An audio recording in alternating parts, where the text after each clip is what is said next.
On June 28, 2004, workers at the Wright City rest area in the state of Missouri discovered an unidentified torso lying close to some bushes. The victim was so brutally mutilated that the torso couldn't be recognized. Detectives had a very difficult time identifying it because it lacked a head, arms, or legs. How the police eventually determined the identity of the torso and what happened to the victim would be discussed in this cold case that took 18 years of non-stop work to crack. Today, this case takes us to Wright City, Missouri.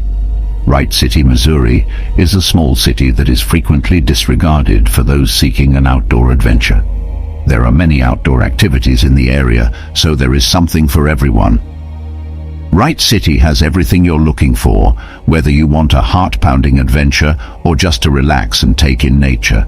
The city has trails for biking and hiking, swimming holes, fishing holes, and more. In Wright City, there are countless opportunities for outdoor recreation, from biking through forested trails to boating on Lake Calhoun. Due to its historical structures and its expansive landscapes, Wright City is the ideal location for those seeking a genuine small-town experience. The low crime rate is one of the main advantages of living in a place like Wright City. Residents feel safer at night knowing they are surrounded by a close-knit community. However, this appeared not to be the case in 2004, when a horrifying discovery shook the small town. On June 28, 2004, the small town of Wright City woke up to a slow morning. There wasn't much activity in town. Just like any other day, some employees were getting ready to clean up the picnic area close to the Wright City rest stop on Interstate 70. While others were picking up trash, others were watering the plants. A group of workers was in charge of trimming the bushes and shrubs that surrounded the picnic area so that people wouldn't have any trouble sitting there. They had no idea that this cleaning would produce something so horrifying that even the police would take 18 years to deal with it. While they trimmed the bushes, some of the cleaning workers discovered a strange object inside the picnic area's deep end. When they approached to investigate what the strange object was, the workers found a carcass. They initially believed it to be a mannequin, but they were mistaken. It was a woman's torso. There was no complete body. The workers could only make out a torso without a face, hands, or even legs. They immediately called the police to the scene because they were aware that everything about this was wrong. When the police arrived, they observed that the torso wore a black bra and had 2 surgical incisions close to her abdomen. The police were immediately of the opinion that the marks were most likely caused by an appendectomy or cesarean procedure. In order to get additional clues, the police began sporadically searching the area as they spread out. While they looked for clues, some police officers discovered a knife with foreign DNA on it in a nearby sewer. Additionally, the police discovered DNA on the torso that wasn't the victim's. Even though the police thought that this foreign DNA was probably that of the murderer, the only issue was that there was no way to identify the victim. The police thoroughly searched the entire city for other pieces of the victim's dismembered body, but were unsuccessful. It appeared as though each body part had been severed and dumped in several locations far away from Wright City. The police were initially baffled since they couldn't physically identify the body. The body was just a torso and a black bra. It lacked a face, hands, or legs. The unidentified torso's DNA could be used to match it with a family member. But again, when the body is unidentified, there are no named family members. The police didn't even know if the torso belonged to someone who lived in Wright City, making it impossible for them to visit every home in the community and request DNA samples. This case's difficulty was startling. Imagine being tasked with identifying a body that lacks any relatives, a home, hands, legs, or even a face. The only thing that could have kept the investigation going was if someone had approached the police and revealed that they knew the person whose body had been discovered close to the picnic area. This, however, was exactly what happened in 2016, when local police officer Brian Barker was apprehended and charged with crimes he had committed. When Brian Barker was in police custody, he admitted to the officials that he had reported his sister missing in 2006, but it had never been investigated. According to him, the torso discovered in Wright City's picnic area might belong to his sister. Brian may have done this out of genuine love for his sister, or simply out of a desire to assist the police so that he could be absolved of some of the crimes he had previously committed. In the year 2006, Brian Barker went to the police station and told them to file a report because his sister had been missing for 2 years. The police did so at the time, but since Brian had no idea where his sister might be and the police had no way to find her, Brian's case was abandoned after that. The story of Brian Barker, however, did not end there. Policeman Brian Barker had a bad reputation. He had broken many laws while performing his duties and would do so for years to come. The Edwardsville Police Department received numerous reports of business-related burglaries between 2009 and 2014. These complaints totaled almost 24 per year on average. To cut a long story short, these complaints were reduced to almost 6 annually after Brian Barker's arrest. It was because Brian was not only a dishonest police officer, but also a thug. His ruse was to intimidate individuals while committing fraud or theft by flashing his police badge. He was alleged to have burglarized homes in the area, stolen firearms, and stolen property. For his crimes, the 43-year-old Brian Barker received a 40-year sentence from the court. Therefore, helping the police with the unidentified torso case may have worked in Barker's favor so that he could attempt to have his sentence reduced. Without much leads to identify the discovered torso, the case went cold for 10 years. Later in 2014, the case was reopened by Warren County Sheriff Lieutenant Matt Schmutz, and in 2016, investigators decided to indulge Brian Barker. They attempted to match his DNA sample with the torso. Although Brian insisted that the torso belonged to his sister, the police began to believe that he was lying to obtain a reduced sentence because the samples did not match. Due to Brian's insistence, the police tried his DNA again, but this time they also collected DNA from other family members. Once more, a fresh sample of DNA was taken from the torso and sent for analysis. Sampling for DNA is a very challenging process. It is possible that a father and daughter's DNA do not match, but that of the father and the niece's did. This is what had previously happened to Brian's DNA. His DNA samples had not previously matched the torsos, but after additional family members contributed their samples, the match was made. Ashley Kinnear, the daughter of Brian's sister, provided the most significant matches among the family members' DNA samples, which were obtained after numerous attempts to match them. Brian Barker was not lying after all, because the initial unidentified torso was his sister. Finally, the police made a breakthrough in the case, and they discovered that the unidentified torso belonged to Deanna Denise Howland. After this discovery, a more serious issue emerged. Deanna had no known home address and no single surname. Since she had 5 children with various fathers and had been married multiple times, she had used a variety of surnames. Deanna Denise Howland was raised partially in both Collinsville and Edwardsville. Her father was a union organizer as well as a banker. Although she did not have a poor upbringing, life became much more tough for her as she grew older. She also fell victim to the horrifying trap of drug addiction. As time passes, Deanna gradually developed into one of those family members who leaves the house too frequently and many a times never returns home. She couldn't support herself because she was an addict, and with the expansion of police departments across America, buying and selling drugs also became expensive. It was as if Deanna was destined to experience poverty. She never stayed with her family because she was aware that she would never be able to provide for them. Supporting herself was more crucial for Deanna, but even that was getting harder as a result of her addiction problems. To be able to fend for herself, poor Deanna chose the riskiest course of action. She decided to turn to prostitution. She thought that her only chance of surviving was through prostitution. Throughout her adult life while she does drugs, Deanna got involved with many men who would find her jobs so that she could make more money. Due to her lifestyle and job, which were both well known, Deanna frequently encountered law enforcement. She spent a lot of time in jail as well. According to her daughter Ashley Kinnear, Deanna's visits to jail were so frequent that it almost became second nature for her to make it out alive. Regardless of her lifestyle, Deanna loved her children dearly. She would make time for her kids and meet them as soon as she was released from prison. After sharing a meal together with them, she would go out to continue her risky hustle. Ashley loved Deanna dearly, despite spending most of her life away from her mother, and she could tell that Deanna felt the same way about her, despite the fact that she was rarely present. She claimed that Deanna called her every year and never forgot her birthday.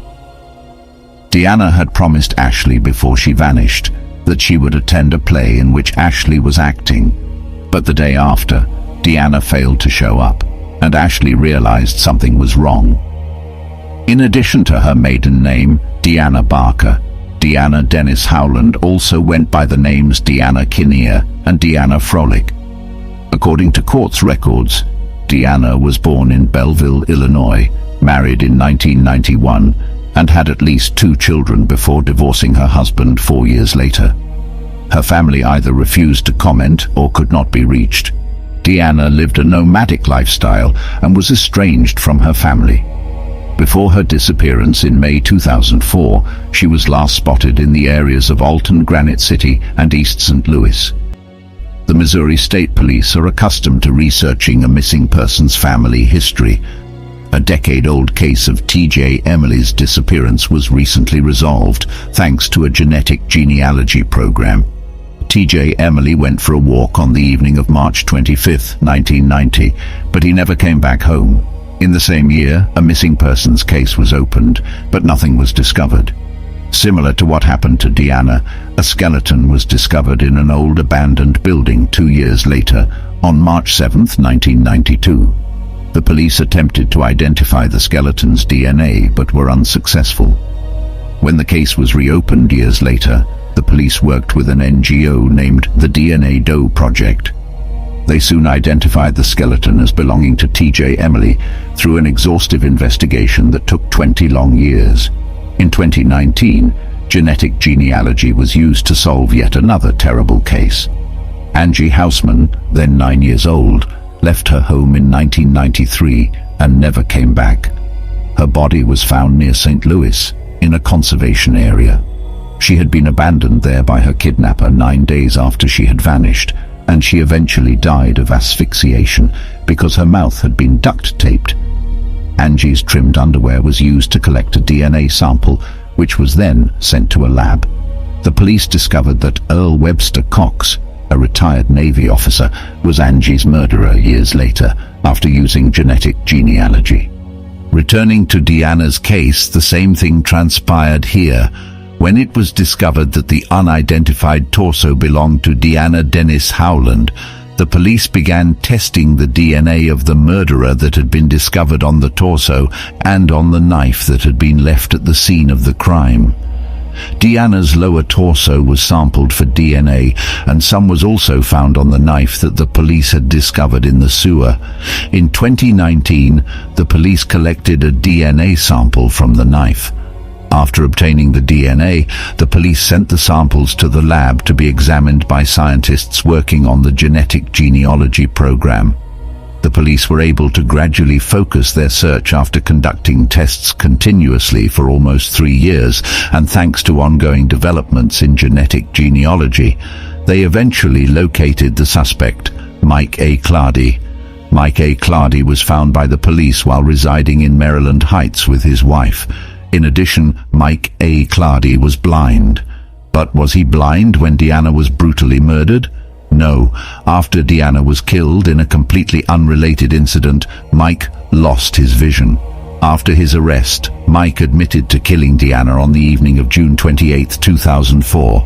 It's critical to know that prior to Deanna's murder, Mike wasn't a criminal or a serial killer. He had never been detained by the police for anything, let alone murder. Why then did he kill Deanna? According to Mike's version of the events that transpired, Deanna, who was a prostitute at the time, frequented Mike's home, which was located at the 3500 block of Dixie Drive in St. Anne. Mike often brought male clients for her. However, in the evening of June 26, 2004, on one of Deanna's visits, a fight broke out between Mike and Deanna. The argument went beyond all reasonable limits, and Mike's rage made him lose his mind. In the end, Mike killed Deanna and cut her body into pieces. Other parts were scattered throughout St. Louis County and Warren County, while the torso was thrown at the Wright City rest area. The police tried to find Deanna's other body parts, but were never able to. Mike's arrest and confession shocked his neighbors and family. It was impossible for Mike's neighbors to see him in this context. They had no idea the 63-year-old blind man would be responsible for such heinous crime. Mike is most likely to serve a life sentence, and a judge has set him on a $1 million bail. It's a sad story for Deanna's family for sure. It is even sadder that as soon as she vanished, the majority of her family stopped thinking about her, not knowing what cruel predicament had befallen her. Despite the stigma that society always associates with drug users and prostitutes, Ashley Kinnear, her daughter, will always remember her mother, Deanna, and how much she loved her. When the police finally apprehended Deanna's killer, Ashley was overcome with emotion.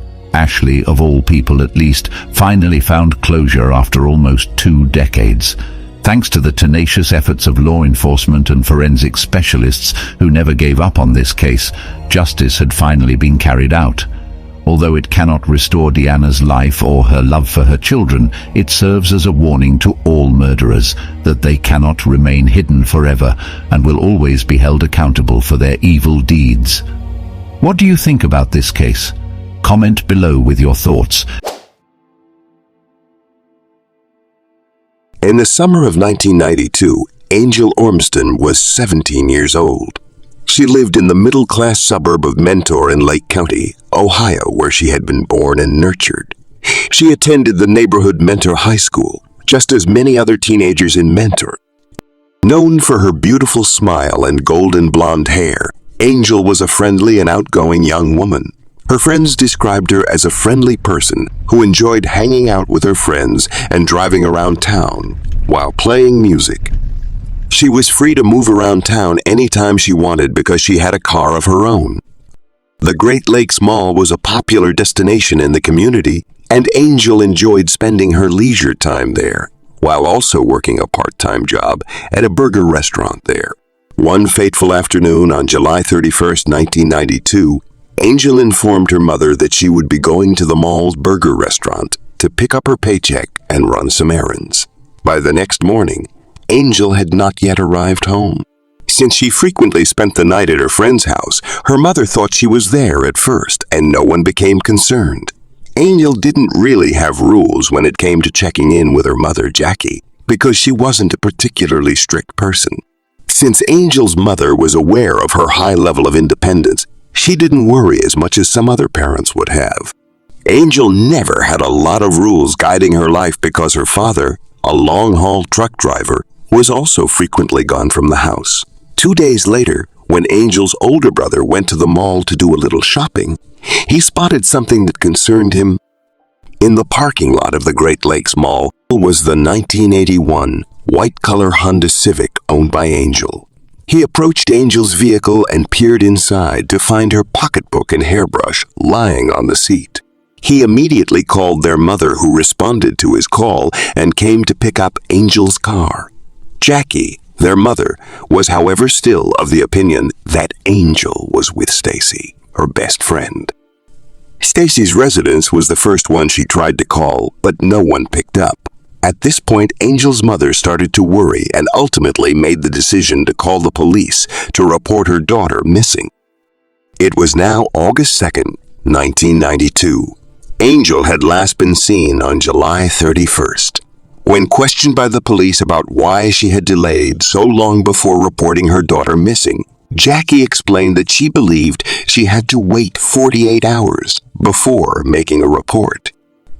Jackie once more resorted to Stacy, who was Angel's closest friend and the person most likely to know where Angel was.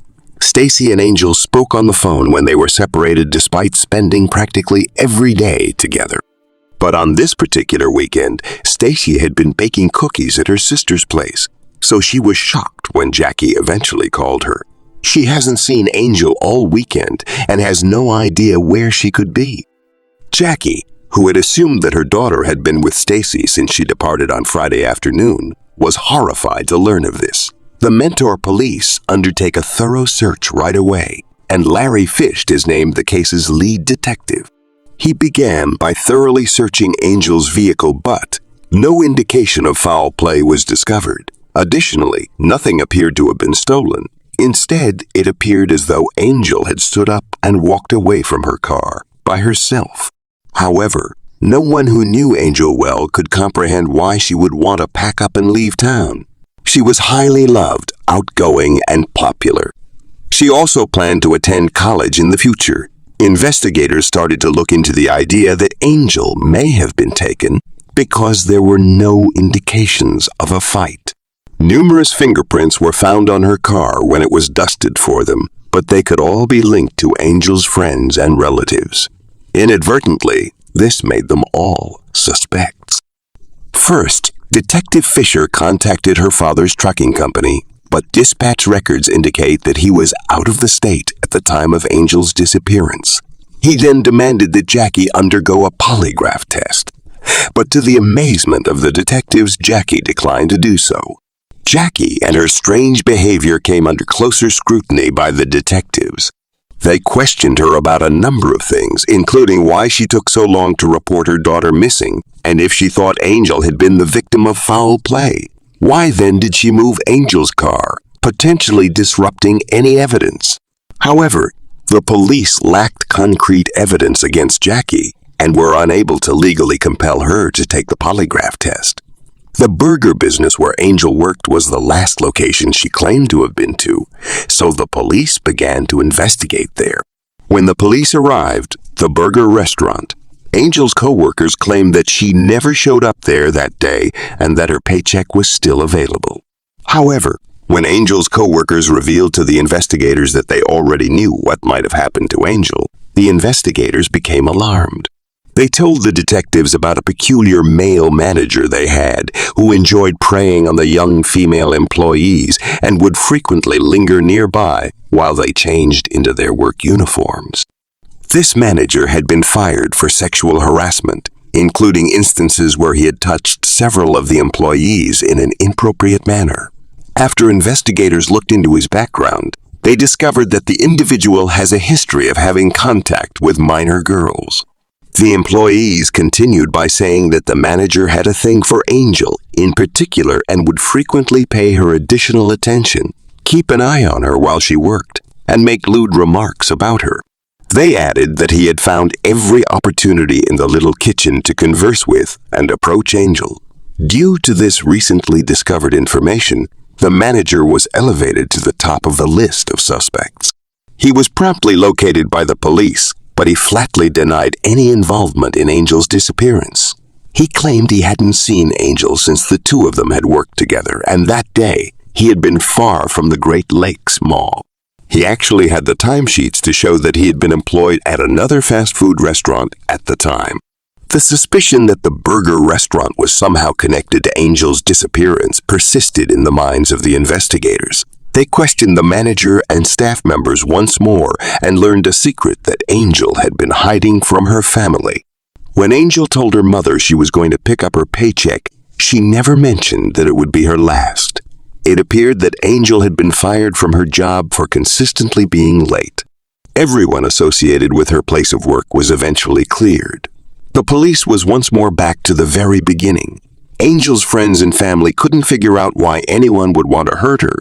She was a kind and trustworthy girl who didn't tend to have enemies. Investigators had a tendency to think that her trusting character may have allowed someone to take advantage of her, and that she may have left with someone who intended to harm her.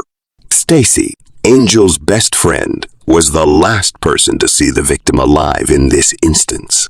The last person to see a victim alive is typically the one who has done something sinister. The investigators once again decided that Stacy was definitely a person of interest. Police made the decision to speak with Stacy. They had a 4-hour conversation. Stacy was eager to share all the information she knows with the detectives, but her alibi remained the same. She spent the entire weekend baking at her sister's house. She did provide one potential lead for the detectives, though. She named a student at their school whom she advised the detectives to look into. The student was Mark Sotka.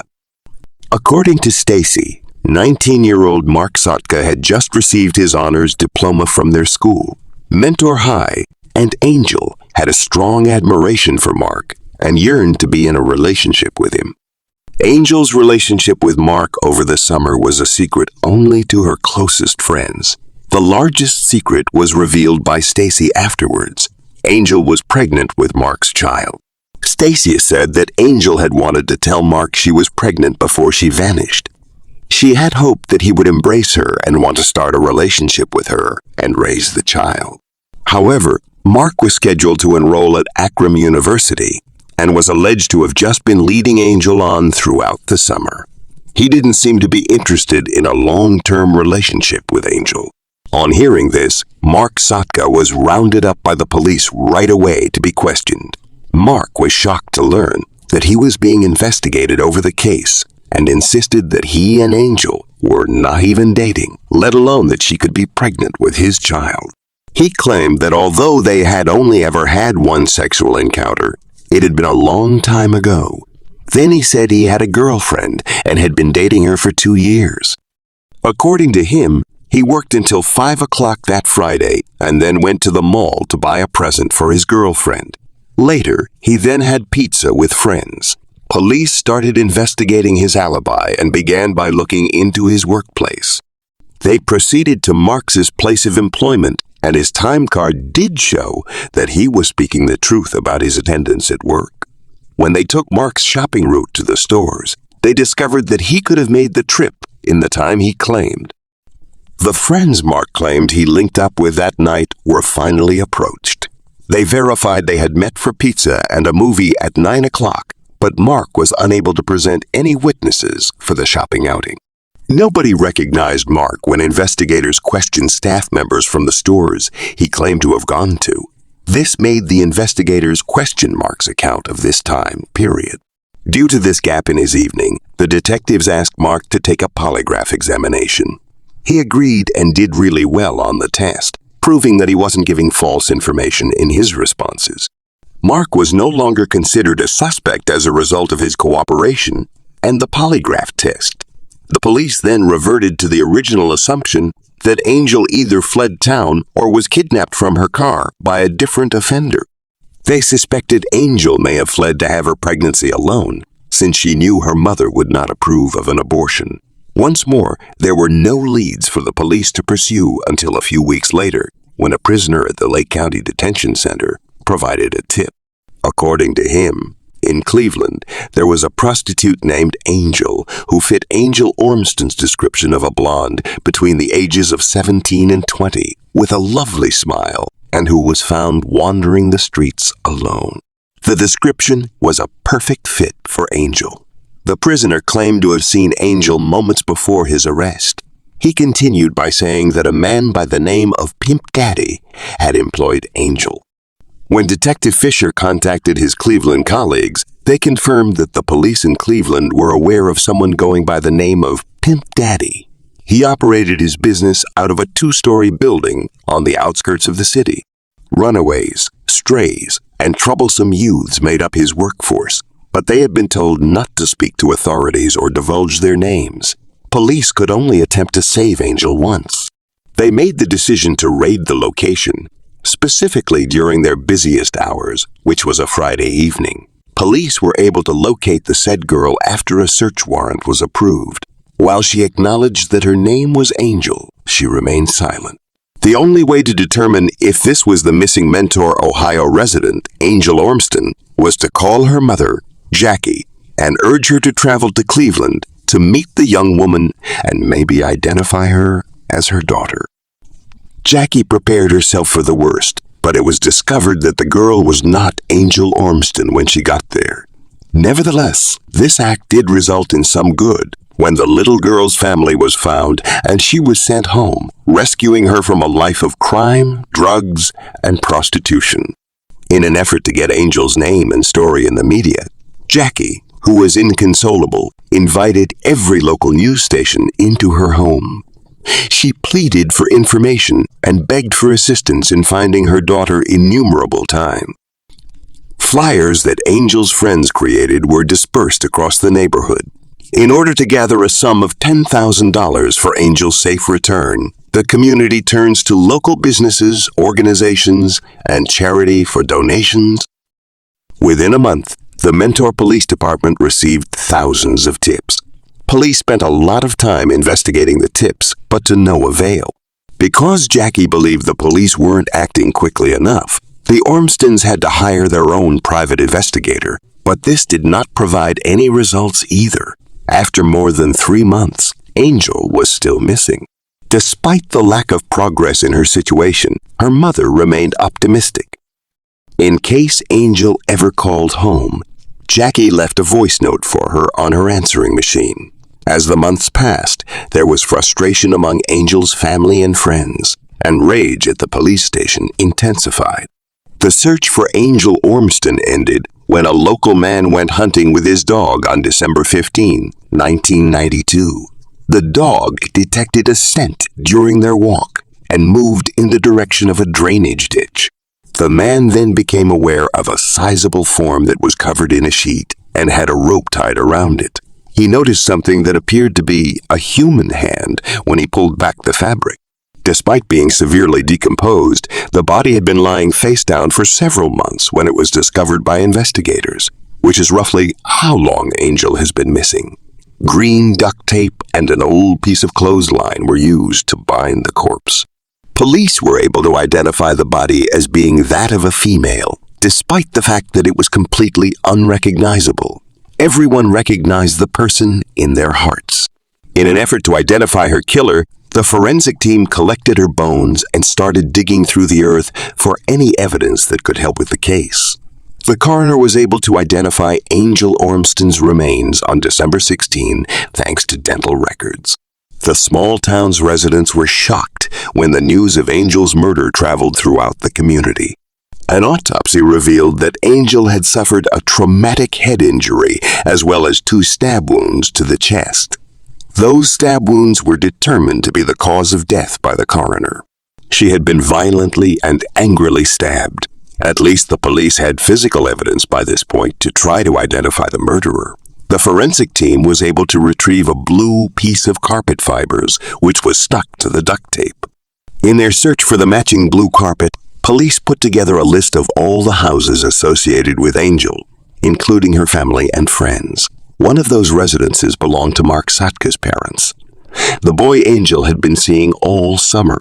The house was empty at the time of Angel's murder since it was up for sale, but Mark had been spotted using it. There were only 2 persons with the keys at that time, Mark and his mother. When the police went over to the house to look at it, they discovered it had been sold, but they were permitted by the new owners to search the house.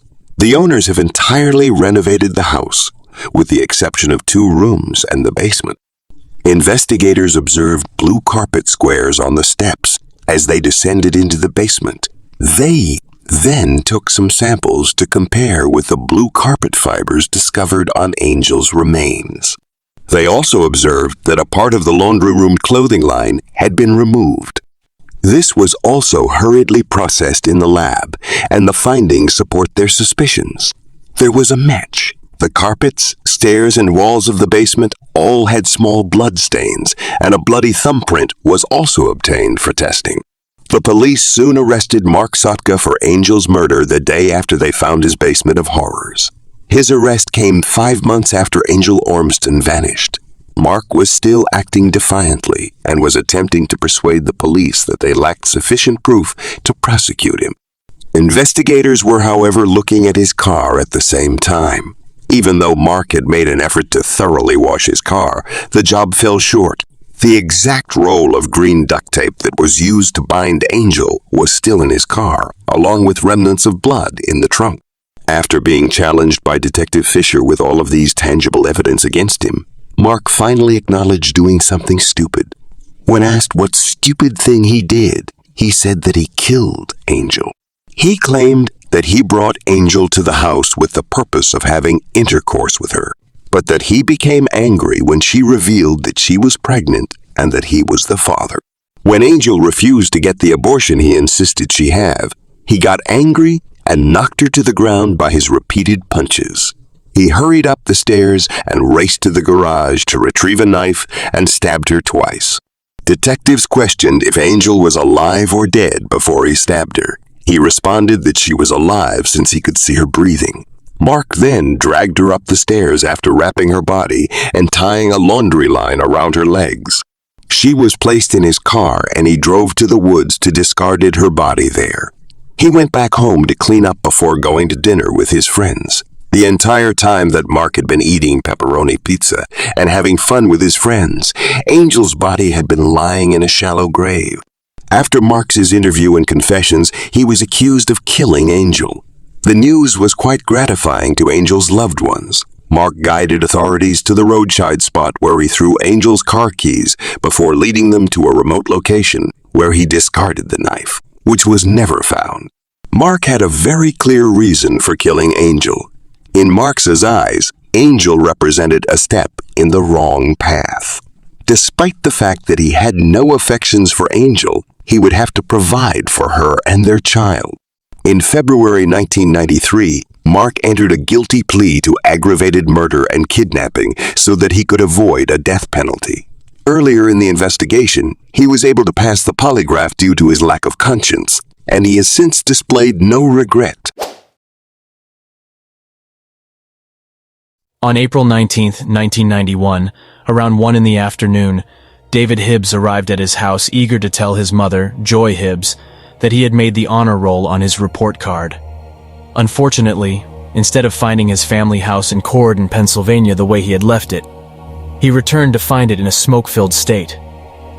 David ran to the back kitchen door after noticing that his mother's car was in the driveway, but heavy smoke stopped him from going through.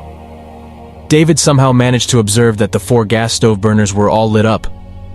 At his young age, the only logical reason to what must have caused the fire was that his mother had been cooking and had forgotten to put out the fire. A helpless David yelled for assistance in panic. He was heard by neighbors doing yard work, and they tried to go in to find Joy Hibbs, but the fire was too fierce. They immediately called the firefighters. Before the firefighters arrived, as the fire increased and burned endlessly, the neighbors tried to put it out with a garden hose. After what seemed like a lifetime, the fire was finally put out by the firefighters, and a paramedic sadly informed 10-year-old David that his mother had passed away. The body of 36-year-old Joy Hibbs was found by the firefighters in David's bedroom. She had been burnt beyond recognition on the remains of David's mattress. Initially, detectives thought Joy Hibbs had perished in an accidental fire, but an autopsy revealed otherwise.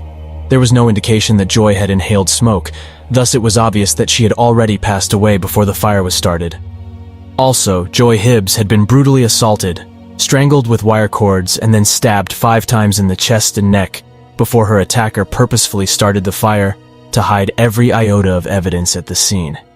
This was a clever cover-up approach by the killer, given that the house had been completely destroyed from the fire, and that the neighbors had destroyed important evidence while attempting to put out the fire.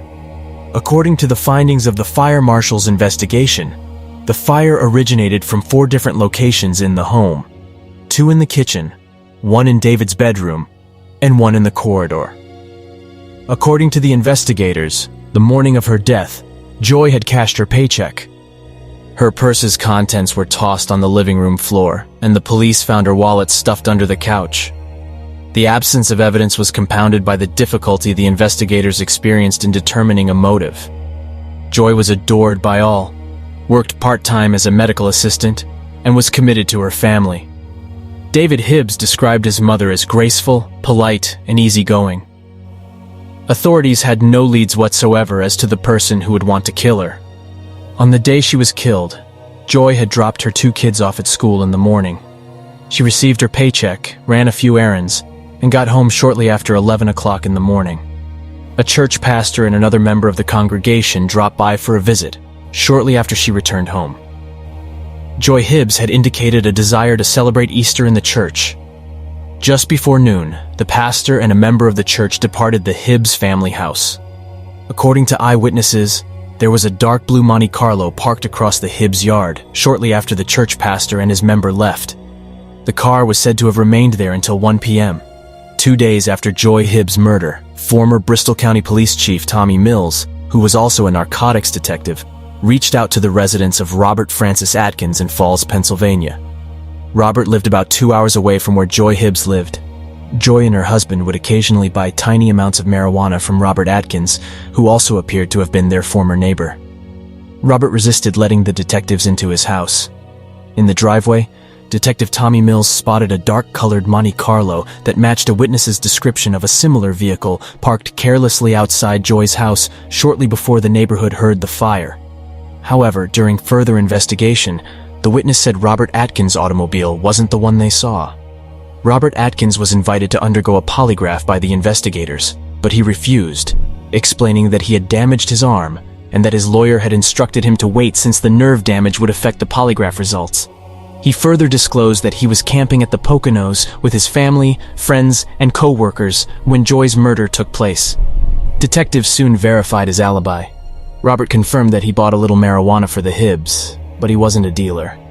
In the weeks preceding his mother's murder, David Hibbs overheard her arguing with Robert Atkins on the phone over the most recent purchase of a baggie of marijuana. Because the baggie was packed with stems and seeds, Joy demanded her money back from Robert. When asked by the police, Robert confirmed these arguments. He, however, stated that he had informed Joy that he couldn't refund her the money. According to him, it was simply improper. Investigators couldn't understand how a few tiny baggies of marijuana could cause someone to die.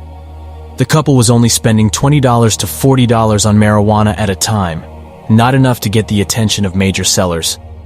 On April 27, 1991, a co-worker of April Atkins, the wife of Robert Atkins, came forward to say that on the day Joy Hibbs was murdered, she had called the Atkins residence between 1 p.m. and 1:30 p.m., and Robert Atkins had picked up the call. On hearing this, the police now thought Joy's murder took place between 11:50 and 12:50. The police turned their attention to Joy's private life after determining that Robert Atkins' alibi appeared to be flawless. They questioned Joy's relatives and friends and found nothing unusual. Except for the person who had killed Joy, no one seemed to harbor any wicked intentions for her. Robert Atkins was still a person of interest in the case, despite having an alibi, though. 23 years after Joy was brutally murdered, a new Bristol Township detective, Michael Slaughter, was assigned the cold case in April 2014. Detective Slaughter made the decision to visit April Atkins, who claimed that she had never been questioned by authorities regarding the death of Joy Hibbs.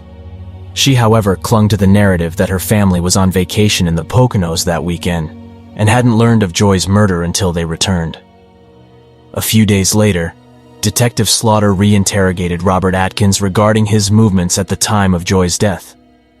He supported his wife's account of going camping and revealed to Slaughter that he had been a secret narcotics informant in 1991, doing drug deals and then reporting them to the police. During an interview with Slaughter in May 2014, a co-worker of Joy claimed that on the Monday before she was killed, a man called Joy at work and threatened to kill her. The co-worker decided not to report the call to the police because Joy's husband was now the focus of the investigation at the time. 2 years later, in September 2016, April Atkins, who is now divorced, traveled to the Bristol Township Police Station in order to provide a taped statement regarding her ex-husband's whereabouts during the murder of Joy Hibbs. Detective Slaughter was informed by April that Robert Atkins had returned home covered in blood after allegedly stabbing someone and setting their home on fire. He then instructed her to gather the children, take a few days off work, and travel to the Poconos in the north. Out of anxiety and fear, April remained silent. That day, Robert Atkins took a shower after washing his blood-stained clothing. April Atkins didn't find out about Joy Hibbs's murder until after the family had returned from the Poconos. Even with this revelation, nothing significant occurred in Joy Hibbs' case for the next 5 years until November 2021, when Bucks County Detective David Hanks located a former co-worker of April Atkins back in 1991. The co-worker initially denied knowing April, but after the DA subpoenaed her to testify before a grand jury over the phone call she had made to the Atkins house, she changed her story. When he was supposed to be camping at the Poconos, Robert Atkins answered the phone call. The following month, Detective Hanks caught a conversation between Robert Atkins and his ex-wife, April, on tape. Robert was led to believe that April had informed her roommate of his involvement in the murder of Joy Hibbs. Naturally, this raised Robert Atkins' blood pressure. Also, his son testified in court in April 2022 that his father had informed him in December that he was likely going to be arrested soon for something that had occurred many years earlier. Robert first mentioned that a woman had died in a fire to his son before mentioning that she had been stabbed. Finally, 31 years after killing Joy Hibbs, Robert Atkins was arrested in May 2022. He is presently being held at the Bucks County Correctional Facility and faces charges of first and second-degree murder, 7 counts of arson, 2 counts of robbery, and 7 counts of first-degree arson in relation to the death of Joy Hibbs.